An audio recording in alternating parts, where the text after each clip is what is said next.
당신 마귀야, 악마야. 근데 대부분 이제 자녀들이 사이비 종교라 그러죠. 여기에 이제 심취해서 가출을 하고 종족을 감춰버리고 내 영혼이 이미 그 종교 집단에 이제 넘어가 있다는 거죠. 그러니까 그 종교 집단을 찾아가서 우리 아이들 내놓으라고 울부짖기도 하고. 안녕하세요. 신의 변호TV 신혜숙 변호사입니다. 오늘은 가볍지 않은 주제에 대해서 한번 얘기해 볼까요? 사회적으로 굉장히 논란이 되고 있는 사이비 종교에 대해서 한번 얘기를 해보겠습니다. 사이비 종교란 제가 개인적으로 한번 정의를 내려볼까요? 제가 소송 경험상 느낀 사이비 종교라고 하는 것은 일단은 개인을 신격화하죠. 개인을 신격화하고 굉장히 은밀하고 암행적으로 결속력이 강한 집단입니다. 그리고 외부에 절대 노출이 되지를 않고 직접적인 방법으로 이제 전파를 하고 있다. 이런 특징을 가지고 있습니다. 그걸 가지고 불법이다 아니다를 판단하려고 하는 건 아니고요. 실제로 소송에서 어떠한 일들이 벌어지는지, 그 부분 때문에 가족들이 얼마나 고통받는지, 이런 부분에 대해서 이제 가볍게 한번 얘기해 보겠습니다. 제가 사이비 종교 집단에 계신 분들의 소송을 몇 차례 해본 적이 있어요. 근데 처음에 할 때는 그 종교 집단에 있는지를 몰랐습니다. 근데 진행을 하다 보면 이분들이 공통적인 특징이 있으세요. 성격적으로 보면 따뜻하세요. 그리고 말을 굉장히 잘합니다. 말이 이렇게 많아서 잘하는 게 아니라 굉장히 논리적이어서 이렇게 보면 토론이라든가 단체 대화라는 것에 익숙해 있다라는 일단 느낌을 주세요. 그리고 제가 어떤 부분에 이렇게 법적으로 설명을 하거나 설득을 하려고 하면 그걸 잘 받아들이시지 않는 특징이 있어요. 무언가에 본인의 확고한 의사들을 갖고 계세요. 그래서 저희의 조언이 잘 먹히지 않는다, 이런 특징이 있어서 오히려 그분들이 변호사한테 나는 이렇게 생각하고 이게 정답이니까 이렇게 해달라는 무언의 압박이 있으세요. 그래서 처음에는 몰랐다가 소송을 진행하면서 이제 알게 됩니다. 그분들의 공동적인 특징이. 그리고 소송 준비 굉장히 잘해 갖고 오세요. 증거도 이렇게 아주 매뉴얼처럼 해서 갖고 오시고, 그 다음에 증인도 굉장히 많으세요. 진술서도 많이 써오세요. 이런 특징이 있어서 몇 개월 소송하다 보면 이제 알게 되는데, 사실 지금이 코로나 시국이잖아요. 그와 관련해서 특정 종교 집단이 현재 문제가 되고 있어요. 그래서 이분들한테 저는 개인적으로 감정도 없고 법적으로 불법이라고 말하는 거 절대 아닙니다. 다만 이제 코로나 사태가 급격히 확산하는데 이 종교 집단이 관련이 있다라는 거죠. 그리고 그분들이 일부러 그랬다고 저는 생각하진 않습니다. 긍정적이다, 부정적이다라는 생각이 없습니다. 다만 이제 그와 관련해서 보도가 몇 가지 나가면서 가족들의 안타까운 모습들을 보게 되면서 제가 겪었던 사안들과 비춰봐서 그 고통이 꼭 남의 일 같지는 않았습니다.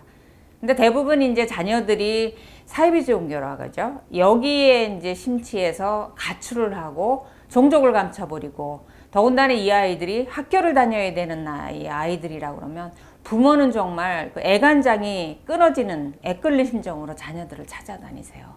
그러니까 그 종교 집단을 찾아가서 우리 아이들 내놓으라고 울부짖기도 하고 사정하기도 하고요, 빌기도 하고요. 제가 아는 사례에선 아버지가 경찰을 대동하고 그 종교 집단을 쳐들어가셨어요. 우리 애를 안 내놓으면 당장 고소고발 하겠다. 그리고 나는 이 자리에서 죽어도 내 아들을 내놓지 않으면 못 가겠다. 그래서 그 종교 집단에서 아들을 구출해서 오신 분을 제가 봤어요. 그래서 그 아들이 이런 얘기 그렇지만 사시에 합격해서 지금 변호사업을 하고 있습니다. 그러면서 그때를 회상합니다. 아버지가 그때 나를 그 종교 집단에서 구해주지 않았으면 내가 어떻게 살았을지 정말 상상하기 어렵다. 그리고 큰 불효를 했고 반성했다, 이런 얘기를 해요. 근데 이런 경우는 아주 긍정적인 사례고, 보통은 자녀들이 종족을 감춰서 부모님과 연이 끊기게 됩니다.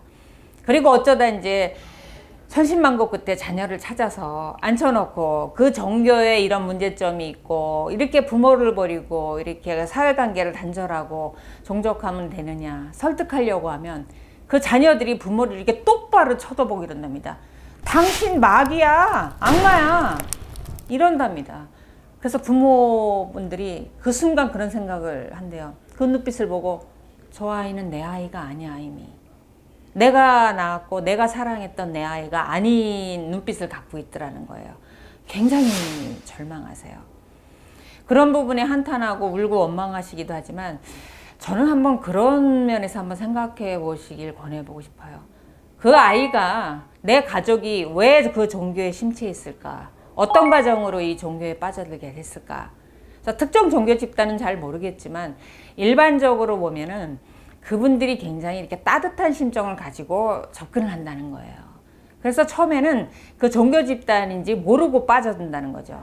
그리고 내가 이런 것이었어? 알았을 때는 내 영혼이 이미 그 종교 집단에 이제 넘어가 있다라는 거죠. 내 영혼이 이미 물들어서 벗어날 수 없었다라는 거예요. 그래서 우리가 생각할 때는 왜 그런 데 빠져? 이상한 거 아니야? 그 사람들을 비난하실지 모르겠지만 그 사람들 입장에선 그렇지 않습니다. 내 얘기를 들어주고 나를 이해해주고 따뜻하게 배려해주고 그랬던 사람이었기 때문에 그 사람을 신뢰해서 그 종교에 심취하게 됐다라는 거예요. 이런 부분들을 부모님들하고 가족분들이 이해하셔야만 거기서 그 내 자녀를 꺼내올 수 있다. 표현이 그렇지만 내 아이가 이렇게 일반적인 사고를 할 수 있게 이렇게 돌아오게 할 수 있다. 이런 부분들을 먼저 이해하셔야 될 것 같습니다. 무조건 비난하고 아니라고만 한다라고 하면 그 자녀나 가족은 점점 숨어들고 다시는 만나기 어려울 겁니다. 개인적으로 해결하기 대단히 어렵습니다. 한 가족이 부모가 내 자녀라고 마음대로 할 수 있는 게 아니에요. 그래서 저는 이럴 때 내가 몸이 아플 때 병원의 도움을 받듯이 도움을 요청을 해서 주변에 지원을 받는 게 어떨까? 도움을 받는 게 어떨까? 이런 생각을 하는데요. 제가 살아보니까 어디든 전문가는 있습니다. 그래서 현실이 이렇다는 걸 정확히 알리고 그 다음에 그 종교 집단이 어떠한 것이라는 것도 부모님이 잘 숙지하시고 그리고 방법을 같이 의논해 보시는 건 어떨까요? 혼자 극복하시라 하지 마시고 전문가 방문하셔서 도움받으시기 바랍니다. 내 사랑하는 가족 함께 사실 돌아오게 해야 되지 않겠습니까? 오늘 영상 도움이 되셨다면 좋아요, 구독하기 눌러주시기 바랍니다.